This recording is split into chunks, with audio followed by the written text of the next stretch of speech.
I will yield the privilege of the chair of asking the first question because I want to make sure everyone who came today gets to talk. There are so many different aspects. What I would say, would just pick up on two things, though, that Robert featured from his and Lawrence's study. One is the incredibly striking first set of tables and charts on the downward trend in manufacturing, irrespective of which country you're in, irrespective of whether you're in surplus or deficit trade at any time. And having just come back from Germany, I'm used to the Germans extolling their great manufacturing sector and everything, and they've had the same basic decline in employment.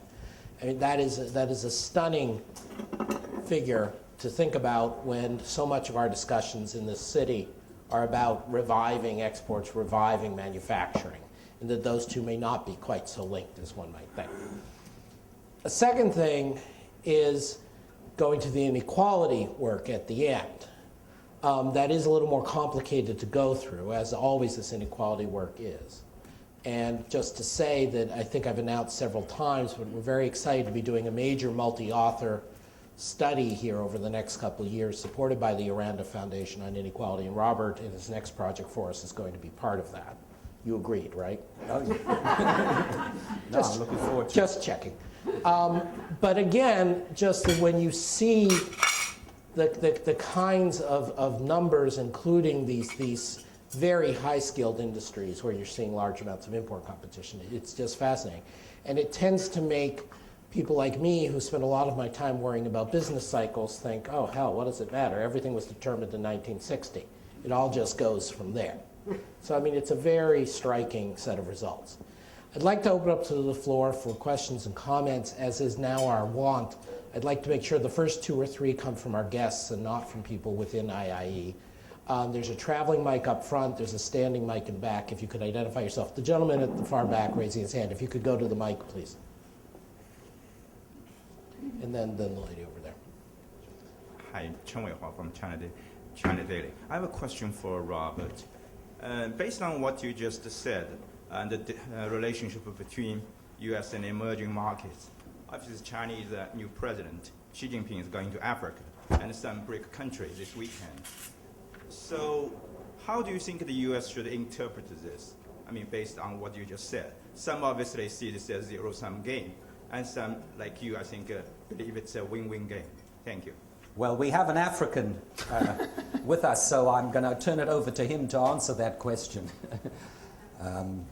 Lawrence? I thought we were getting 3 questions. No, you can answer them as they come if you're nice and concise. That's a tough one. I actually think they're in South Africa at the moment for the conference. I know our president is President Zuma is very excited because South Africa is the small S at the end of BRICS at the moment. What challenge does this pose? I think China's relationship with Africa is very different to China's relationship with the US. For at least within South Africa, our big concern or our interest is the relationship between Chinese investment and Chinese demand for resources. So to some extent, it's predominantly a resource-based type of interaction. That's from the economic side in particular. What implications does this have for the US? Well, I think there are potentially many. I mean, if we look at Chinese investment within Africa, a lot of it is being structured around the extraction of resources. And to the extent that that increases in supply of resources, this is potentially beneficial for the US, which is a net importer of many of these resources. So this could actually complement the improvement in the US's terms of trade that we've been finding as well. So to some extent, that's a complementarity. The second issue is the extent to which these investments sustain the growth process within China.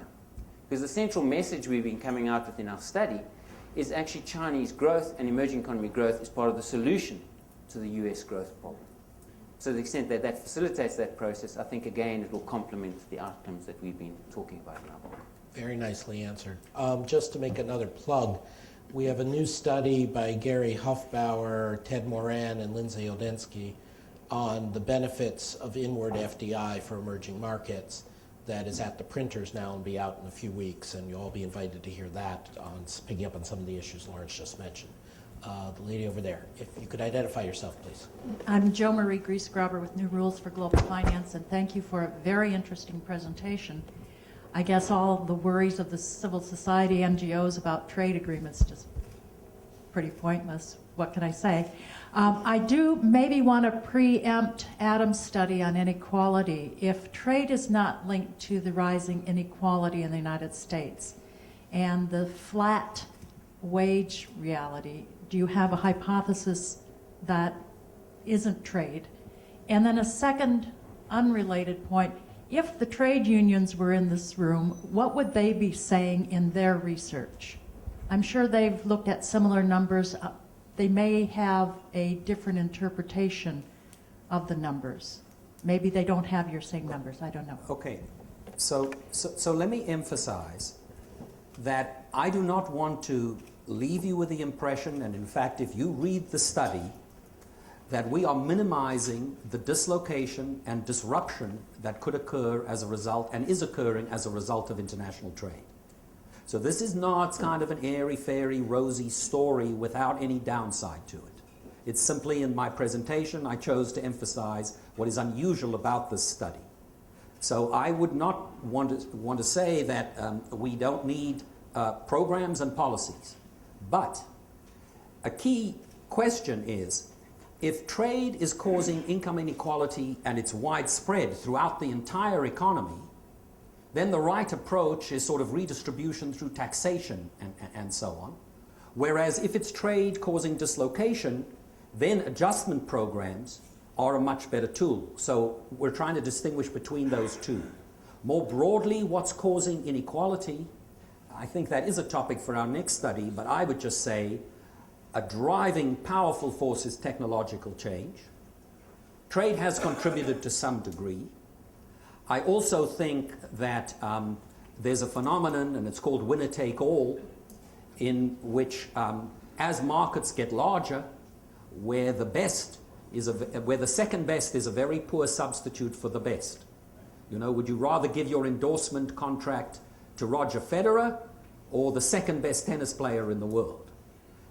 Those kinds of markets are growing as a result of globalization. But it is a very complicated, as my muttering already indicates, it's a very complicated question. Yeah. Do you want to add?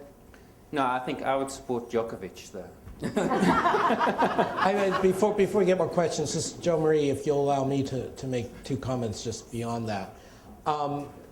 The first is, just picking up on what Robert said, similarly to the manufacturing data, you can go across countries over time, and there are countries that have run sustained trade deficits with very large union movements, Germany and the Netherlands, for example, where their inequality rate has gone up significantly. And to the degree the level's different, it is largely attributable to more progressive tax policies. And so there is a very big body of logical evidence that says it's not trade. Now, trade in some sense is a background to this, but the direct link is not there. So which I'll push a little further your opening rhetoric. Just as on the international finance side, some of the NGOs and civil society organizations which you have led and been associated with have won some debates in recent years as the received wisdom was overturned. I hope some of the labor unions and NGOs that are wrong about trade will be equally gracious in giving ground when the genuine research shows they've lost some debates. It goes both ways. The third, if we go to the lady in front here.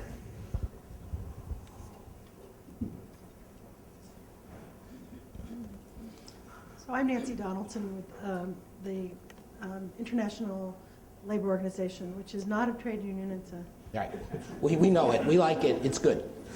I like trade unions. But what I do want to say is, yes, we have seen the studies and are working around some of them around the impact of technology versus trade, for an example.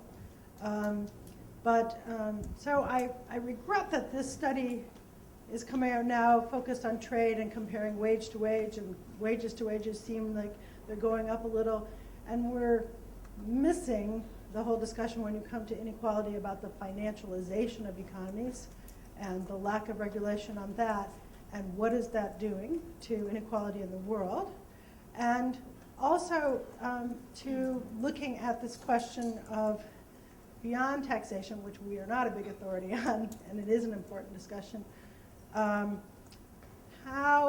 to contribute, this is our big subject, working with many of the IFIs, how to contribute to a job-rich recovery in the world economy. And so I just want to bring those subjects and say, do you have something to say from the study about that question? And also some of these other subjects that maybe some of the subjects which I really appreciate the contribution, but now we're going to have to compare some of these other issues, I think, and I hope that the Peterson Institute is well at work on that as well. Right. So this is a study that's focusing on the contribution of emerging economies. So the question would have to be, what have emerging economies done to induce the financialization of the US economy? My suspicion is rather small contributions come through them, from them. They are not the source of those issues. So, and I did try to take on some of these questions in a book called Blue Collar Blues, which was published by the Institute a few years ago, where I looked at profits inequality and this super rich inequality. And you can see in there an analysis which argues it's not about these classic trade with emerging economy issues. Not to say these aren't vital issues, but they are for another day and another study. I think that's entirely fair.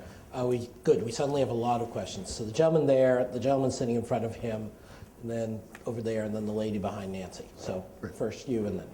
Thanks. Mark Bohannon, I'm here as an individual, but I currently work for a software company called Red Hat. We're the world's most successful company delivering open source software. I have two questions to Dr. Lawrence. One is, I go back to your 2.5% effect on jobs, because I only saw half the equation if I understood your chart right, which was looking at the impact of imports on jobs. And I ask that because I recall 10, 15 years ago statements by your former colleagues Bob Reich and Laura Tyson that said that the impact of trade was somewhere around 0.51%. So I'm curious whether your point about imports only gets at half the equation about the impact on jobs, that there may be job losses due to imports, but the overall effect when you consider potential new markets. So that's the first question, and did I understand? The second Let him respond to okay, that first. go ahead. So this was an analysis on dislocation. Right. This is not about job creation. This is Right. I when just want to make sure. people who've lost their jobs. Exports actually allow firms to add jobs. Exactly. So the net effect of trade, in a sense, but the whole focus here is on that experience of losing your job, and in a sense, it isn't much use to you if someone else gets a job because of exports. So I just want to make sure I number. didn't misunderstand the chart. But all I was trying to stress, and this is confirmed by numerous other studies cited in the book itself, that the amount of dislocation that occurs in the U.S. economy is immense. And it's due to a huge number of factors. And all we were trying to do was put trade in that context. Great. I just want to make sure I understood. The second is, going back to your chart on reductions in manufacturing jobs by developed countries, I didn't see the correlation or the job numbers with regard to developing. And I just recall an OECD study 10 years ago that said that you've got to look at the overall global number of manufacturing jobs, which they implied, if I recall correctly, have been going down steadily on a global level. So it's not a zero-sum game per se, but we have a decline in manufacturing jobs globally. Just curious whether I'm remembering right and whether that's the picture you're seeing from your data. Do you want to? So we didn't focus so much on the trends in emerging economies, but what we're picking out is some fundamental or some structural relationship that appears to pertain to many economies. And what is striking about when we look across the developed economies is this consistency across all of them. There are some emerging economies, I know, for example, South Africa, for example, has suffered and experienced exactly the same trend. And I think these will exist in other emerging economies. Other studies that have looked at it have found, I think, a slightly slower decline in many of these emerging economies. But as they grow, and as they start to approximate where the US and developed economies are, I think you're going to see a much stronger trend that correlates with what we're seeing in developed economies as well. And that's what I tell you. So. Ralph Carter with FedEx. Thank you, Professor. You on the job churn question, and you mentioned the importance of assistance programs and adjustment programs. The United States, I believe, is going to have to reauthorize the Trade and Adjustment Assistance Initiative that we passed a few years ago. And one of the criticisms that I hear on that program is that the support is tied to jobs that are lost by trade or related to trade. And so some people say that sends the wrong signal. First of all, as a matter of optics, that we're here highlighting the fact that trade has cost you your job, when in fact your numbers show that it's a very small impact across the economy. The second point is, I think you said that you would rather see an assistance program that was linked to all job change. But again, if you applied those to the number of jobs that are changed, how could we ever afford such a program in the United States? And my question is, what suggestions do you have for a sensible trade adjustment program in the United States? Well, I've done some work. I did it with Grant Aldonis and Matt Slaughter, in which we tried to propose precisely a more generic adjustment program. And we explained how it could be financed. I mean, we have a 1930s unemployment insurance program which we're trying to apply to a 21st century workforce. And in fact, for instance, that we don't insure people's health care. And we give them the privilege of buying it when they can't afford it, once they're unemployed. So we, at a minimum, calculated how much additional pay. And by the way, the tax which collects the money on unemployment insurance is astoundingly regressive, because it phases out at $14,000. So the poorer workers are subsidizing the middle income workers in that system. So I could go on for a long time. Suffice to say, we need an updated adjustment program for our labor market, and it should be broad, and it should include what we worked out many years ago, something called wage loss insurance. And so we figured out a program which could do all of that, and we believe it could be funded. This would be a particularly tough time to apply it, during the time when we've got the kind of unemployment that we have at this time. I also believe, by the way, that trade and other shocks impact not only individuals but communities. And so we've tried to work on a proposal for a community tax-based insurance program, where just as unemployment insurance is given to individuals, communities who experience shocks should be able to insure their tax base, and thereby take advantage of the fact, we could take advantage of the fact that shocks don't all hit the economy in a correlated way. Yeah. It's this gentleman over here, and then the lady over here, and then Ernie, and then we'll go to the back. My name is Steve Hirsch. I'm a journalist. Thank you for coming very close to answering my question before I asked it. I think in your study you refer to the 2.5% layoffs across the economy due to trade in aggregate. But many of those layoffs are concentrated in certain industries and in certain communities, as you just said. Here is my question. It seems to me that taking your research in aggregate, it has certain policy implications for overall economic policy. But does your research offer policy alternatives for these specific segments that are really hit by trade or by overseas low-income production?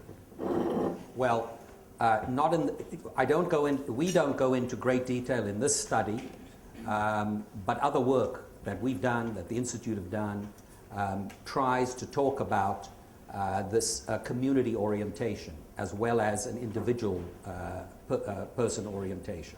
And I mentioned, actually there's a proposal that I've written that was put up by Brookings Hamilton Project, which relates to this question of tax-based insurance, where we went through all the numbers of how this could be done.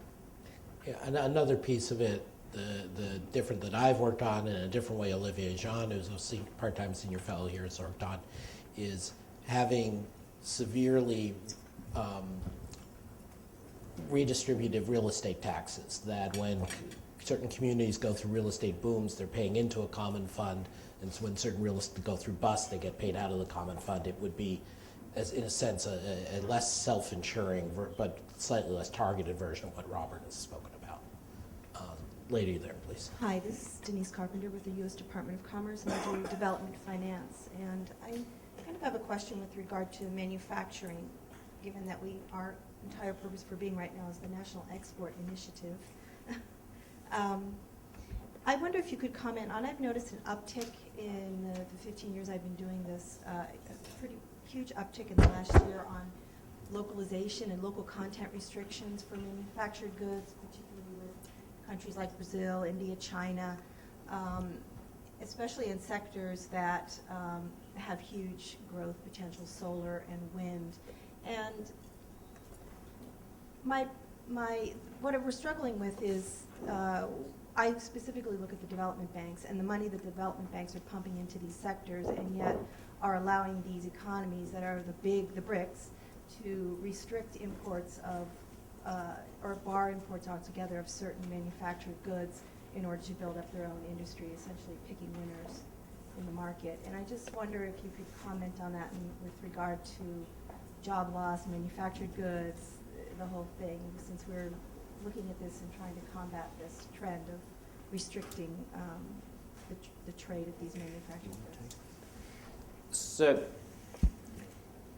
the use of many measures to restrict entry of goods, this is clearly a concern, I think, for countries across the world. And particularly from our perspective as well, if the US needs to export, these are particularly problematic. So the question is, how do you deal with this? And so I think what would emerge from our study is a proactive response, of engaging in trade negotiations, bringing on the table these preferential agreements, and that's the one aspect. The second is, it's in the US interest to start pushing the WTO to conclude this agreement, because these provide some mechanisms to try and deal with these particular constraints on US exports of goods as well.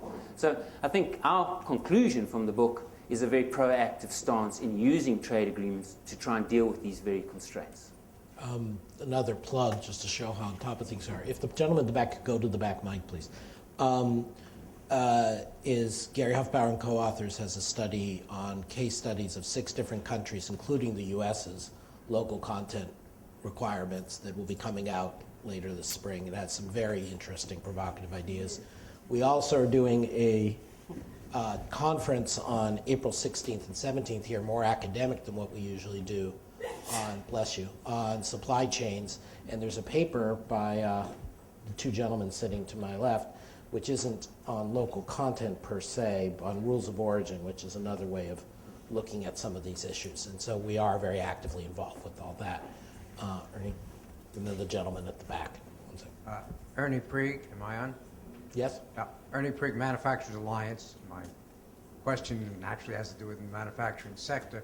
I just want to extend some of the numbers you put up on our trade deficit and put a little broader context to see whether, in fact, perhaps the challenge we have for U.S. manufacturing is greater from the trade deficit than implied from your presentation. First, you mentioned that in 2010, trade deficit meant a lower level of manufacturing jobs, 2.5 million. But our total employment in the sector now is 10 million, so that's 25%. And of course, manufacturing sector, 10% of total employment, but we're 2/3 of R&D, we're 90% of new patents, it's the core of defense industry. But the second point is that 2009 and 10, the deficit was way down because of global recession, because trade and deficit were way down. It's been surging in 11 and 12, I've just completed 12, up by 83 billion in 2 years, which means we're probably up to about 3.5, based on your 3.5 million, which is a third of our manufacturing labor force. The Chinese surplus, of course. So can I comment? Please. I'll finish very quickly, if I may. Yeah, but because it is supposed to be a question, Ernie, not a speech. I'm asking my question to react to this. The fact is, though, global exports of manufacturers are 2/3 by the five big industrial powers: China, EU, the non-members, U.S., Japan, Korea. The other 4 all have these big or very big surplus. We have the big deficit. If we could have a surplus of only a couple $100 billion, we could have 5 million more U.S. jobs or 50% larger sector. So doesn't it show there's a lot more at play here than might have been implied in your address. Feel free to explain the Well, problem. So your example is exactly what we try to talk about in the first chapter, which is the United States economy is now recovering. And part of the recovery is we're importing more, intermediate inputs actually. 2/3 of our manufactured goods imports are going in to produce other goods. And by the way, we've focused too much on goods. A lot of the services are going in to be embodied in our services exports. So this is a sign of health in our economy, and it is not costing us jobs. As an opportunity, were we able to grow and somehow switch the spending to local, there would be gains in addition. But to talk about a bigger deficit as if it is job loss is very dangerous, because all deficits aren't created equal when it comes to jobs.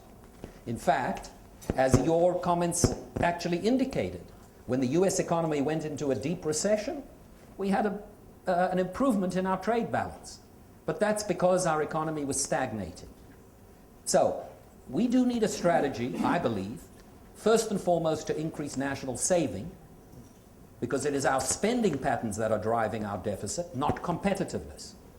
Once we've done that, then it could be the case that we could close the deficit and there would be more manufactured jobs. But I don't think you can just point to the numbers and therefore argue that it represents a certain loss of jobs. That's in fact what our whole first chapter is about. Do you want to add? Lawrence did these calculations on the jobs. No? No, I think you've captured that. I think that's pretty clear. The gentleman at the back mic and the person who's raising their hand, if you go behind them, please. Thank you. Danny Xufengjiang with China's Xinhua News Agencies. 2 questions. First, over the past 3 years, about 500,000 manufacturing jobs have come back to the United States. So in your view, what's the reason behind this? Do you think it's a long-term trend? Second, the world's largest emerging economies are proposing to establish a BRICS development bank.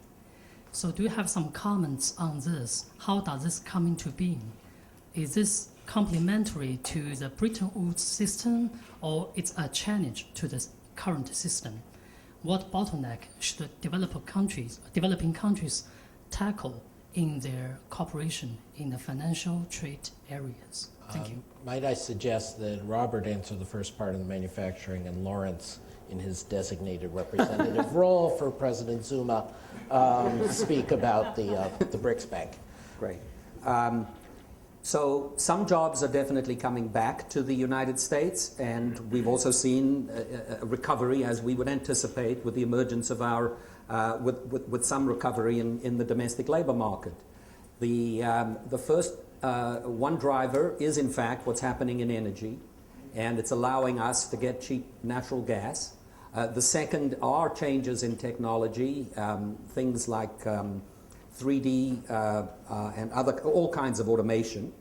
The real issue is not whether or not the United States can recover its manufacturing productive capacity, but what are the employment impacts of that recovery. And this is particularly when it comes to who is going to get the jobs. The framing of manufacturing as a ladder up from the working class to the middle class, which is sort of being juxtaposed with the recovery in manufacturing, doesn't quite ring true, because the new jobs are going to be for very skilled manufacturing workers. And so, in a sense, if there's one big takeaway from our analysis of manufacturing, it's firstly that most of the jobs for the future are not coming in manufacturing, they're coming outside of it. So as we think about where workers need to be trained for, it's those other jobs. And the second is that when it is in manufacturing, even there, what's very striking is that the workers who remain in the US employed, say in our electronics industry, are some of our most skilled workers, as opposed to those people with only a high school education. So this really puts me out of my comfort zone, because I don't know much about these development banks. Welcome to Washington. You're supposed to be able to talk on anything at all times. I mean, I think there are a lot of challenges. So within South Africa, there's a lot of discussion about the role of South African BRICS, but I think these discussions are happening in Brazil as well. And I think one of the challenges in both creating these separate banking systems or development banks is actually the similarity in objectives across the different countries. And it's not clear that there's a coherence in that at the moment. And I think part of these discussions are to create that. So I think there are a lot of challenges to the emergence of this. Now, is this going to lead to the emergence of independent financial institutions that are independent from developed economies? Well, I think in the long run, we can expect this to happen. As China's rising, as renminbi becomes a far more important global currency, we're going to start seeing these institutions starting to deal with it. I suppose the central question we want to start thinking about is how would the development bank use the finance? And if this induces greater stability in the global financial sector, this is clearly something that's good for the global economy and good for the United States. So again, I don't know if this is a competitive process, if this undermines the other global financial institutions. I think it's part of the global development and the rebalancing of the global financial institutions. Just on a international financial architecture note, if Carolyn and others here who are more expert than I will allow me, I mean, there's a reason why we had regional development banks for a long time and not, as used to be said, an Asian monetary fund, a European monetary fund. More development aid, if you do it right, which is a big if, presumably is better through all the channels that Robert and Lawrence talked about. Competing conditionality on a political basis when running a monetary system or adjudicating who's manipulating currencies or who's running trade deficits, that's bad, or at least potentially is bad. So the idea that any conflict in having development aid done well with the Bretton Woods system is just not there, never was. It's adjudications in the monetary system at the macro level where you start to have an issue. The gentleman at the back mic. Thanks. Ted Alden from the Council on Foreign Relations. Thanks for what looks like a tremendous piece of research. I look forward to reading it. I want to try to push a little more on this question of whether we're looking at manufacturing, we're talking about the secular trend that you developed so well in your slides, or whether there was a break of some sort around 2000. I'm looking at your table 3.2 under productivity, output, and employment in manufacturing. And what it seems to show in that 2000-2007 period is very weak output growth, 0.7% compared with sort of 3 to 4% in all the previous periods. Again, coincidental with a big decline in manufacturing employment. So, I mean, isn't the story there one, in fact, of output decline, which in part produced declining employment? And now that doesn't answer the question of what was the cause of the output decline. Was it a result of trade competition or something else? But it does seem to indicate that even in the pre-recession period from 2000 to 2007, there was some kind of fundamental break from what had been occurring in the 30 years prior. Well, if you go to footnote 13 on page 65. Yeah, I didn't read that. I thought you'd skimmed the book, so you were bound to notice it. We actually ran a relationship, and we took the change in manufacturing as a function of the change in total employment. And we stopped it in 2000. And we went out of sample, given the change in employment, and basically there was no increase in employment, from 2000 to 2010. And what the equation told us was manufacturing employment would fall 4% a year. That's exactly what it did. So I don't doubt that a lot of things happened, and during certain periods, the recovery was slow in the demand for manufactured goods. By the way, another very striking feature which we show in the book is that spending on equipment as a share of total American spending has fallen by half over this period. It's both what consumers are doing and what firms are doing. So firms in the 90s invested a huge amount, especially in electronics and for Y2K. After that, with the dot-com bubble bursting, we saw this massive decline in spending on equipment. And I think that's sort of implicit in your comment. So what I would say is, just in terms of the aggregate relationships, again, someone wouldn't have been surprised if you told them there was no total employment growth. If they'd used that equation, they would have been exactly right. But undoubtedly, the role of spending needs to be focused on, and if there's a single thing we would emphasize is in the discussions, is nobody talks about this. In a sense, we need to appreciate that what's been driving down the share of manufacturing is the way people have chosen to spend their money. Let me just pause you there a second, because, I mean, you illustrated very well, I think, in your remarks. I don't remember which footnote, but you illustrated very well in your remarks saying, you know, we get a cheaper TV, we get a cheaper computer, that causes us to spend more on cable TV or whatever comes after that. But similar to your other manufacturing data, that's a phenomenon we're seeing across countries. Now, spending patterns, propensities to import, to export, to do things, one often thinks of as being nationally, culturally, institutionally determined, but you seem to be saying that's just sort of broad technology, human nature. So when you say we should re-examine, nobody's looked at this, the question is, what is there to look at? I mean, there's a reason even I spend much less on food now than I would have 20 years ago. You know, is there anything, when you say there's stuff to look at, I'm just really confused. What is it that you think matters? Well, what I would say is if you read the literature on why have we lost these manufactured jobs or why are goods, employment falling, right, you will see arguments emphasizing trade with emerging economies, and you will see arguments emphasizing technology. Right.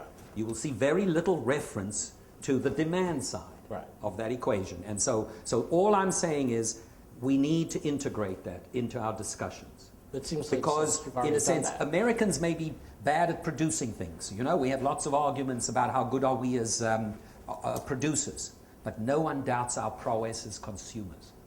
We know how to spend money, okay? And so people around the world, and I guess goes to your point, where there have been episodes that there have been innovative technologies, like the computer, you do see an increase, particularly in equipment spending. Mm-hmm. And perhaps, if we start to get artificial robots that really change our lives, we could see another phase where we would get a pickup in the expenditures on goods. But the broad trend is exactly what you described in food. Okay, I just want to emphasize for the economic geeks in the room, this sounds a lot like solo exogenous technological shocks. In other words, there's not a lot going on here that's about institutions or about government policies or even brave corporate CEOs. This is about, do we have another internet? Do we have another air conditioner? I mean, that's fine, but it's just worth pointing out that's one way of looking at what Robert's just saying. By the way, 60% of U.S. government spending, like 20 years ago, was on goods. I guess and today it's only 40. So the government is behaving in the same way. And of course, a lot of that is still defense, and even in defense, it's moved the other way. We're about to wrap up, so I'm going to ask Robert and Lawrence just sort of one more big thing question. In a sense, picking up on what Nancy and everybody who was raising issues of adjustment assistance and so on were talking about. So we live in a world which I think you've described some really important patterns, really interesting patterns, and patterns that I think when people read the footnotes will see are based on really rigorous research, okay? And this is a world in which, you mentioned your ideas about community insurance and so on. What role let's turn around for a second. Your colleague, Danny Roderick, has argued, has sort of taken not an opposing point of view, but maybe it's even a complementary point of view, and said, okay, the manufacturing into the middle class option is actually going to go away for the emerging markets as well. There's been if I understand correctly, and I was just on a panel with him, so I hope I do, that there is a technological shift that it's going to be harder for the next generation, the Bangladeshis, the Zimbabwe's, to do what China did. They're not going to be able to just work up the manufacturing ladder. There's going to be less export available for them and so on. Does your study say anything about that? And in a pernicious way, just to be really provocative, is this, in a sense, good for the U.S. and the rich countries? Because then the terms of trade never really does, they never catch up to us, quote unquote, in terms of trade. Do you want to have? I just want to make one point. We've emphasized that at the process up to now, that emerging economy growth has improved our terms of trade, predominantly because they are exporting goods that the US doesn't produce and the US consumes. But it's not clear that in the long run, you consider currently you consider Japanese exports bad for US welfare. Mm-hmm. This is what I was hoping you would say, so please continue. So really the process of growth initiates a lot of change within economies. And structural change, which affect particularly, and you have winners and you have losers, and you need mechanisms to deal with these. But over the long run, there's a transition in the type of goods, and effectively, Japanese growth and Japanese exports, which are often very similar to what US is exporting, is also good for US welfare.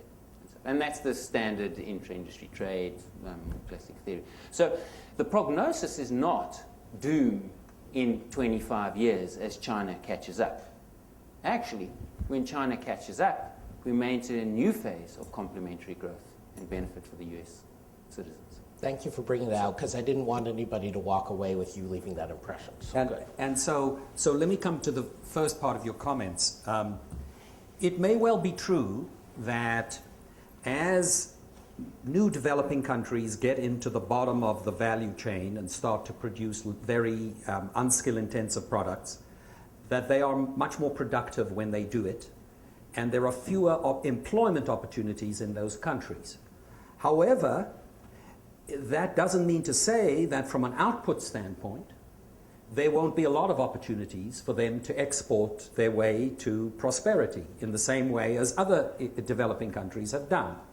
And as you think about the profiles looking out over the next 25 years, I think what is most likely, and if you take current forecasts, is that China, and followed perhaps by India, but China moves from where it is now at 20-25% of US levels, up to a 50-60% range, and vacates a lot of the parts of the global value chain for other newly industrializing economies. And this actually presents tremendous opportunities for the very poorest countries now that can act, like in Africa and elsewhere, to now move into that part of the value chain.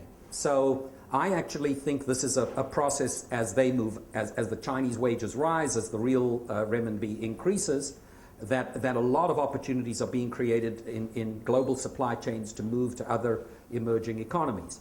And then at the top end, I think what happens, there may well be the kind of disruption for the United States like we had in absorbing Japan and Europe into our economy, when we did see devaluations of the dollar. Since that time, what's very striking is that there doesn't seem to have been huge needs in that relative exchange rate to change hugely. And so I think it's indicative that we get the gains from variety, we get the gains from product differentiation starting to loom much larger, and the terms of trade questions become much less significant. Great.